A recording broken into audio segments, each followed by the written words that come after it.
দেশের অন্যান্য স্থানের মতো চাঁপাইনবাবগঞ্জেও দেয়াল ছবি, দেয়াল লিখন, বাংলা ক্যালিগ্রাফি, পেইন্টিং করেছে বৈষম্য বিরোধী ছাত্র আন্দোলনের শিক্ষার্থীরা। দুপুর 12টা থেকে কার্যক্রম শুরু হয়।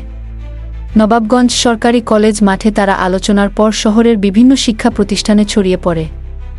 তারা নবাবগঞ্জ সরকারি কলেজের প্রবেশদ্বার, টার্নিং পয়েন্ট মোড়, হরিমোহন স্কুল, গার্লস স্কুলসহ বিভিন্ন স্থানে একযোগে কাজ শুরু করে। প্রথমে তারা দেয়াল ও পার্শ্ববর্তী এলাকা পরিষ্কার পরিচ্ছন্ন করে। এরপর প্রলেপ পেইন্টিং দেওয়ার পর তারা দেয়াল ছবি, দেয়াল লিখন, বাংলা ক্যালিগ্রাফি কার্যক্রম শুরু করে। এ সময় অনেক অভিভাবককে স্বেচ্ছায় রং নিয়ে আসতে দেখা যায়। বিকেল পর্যন্ত তাদের এই কার্যক্রম পরিচালনা করে।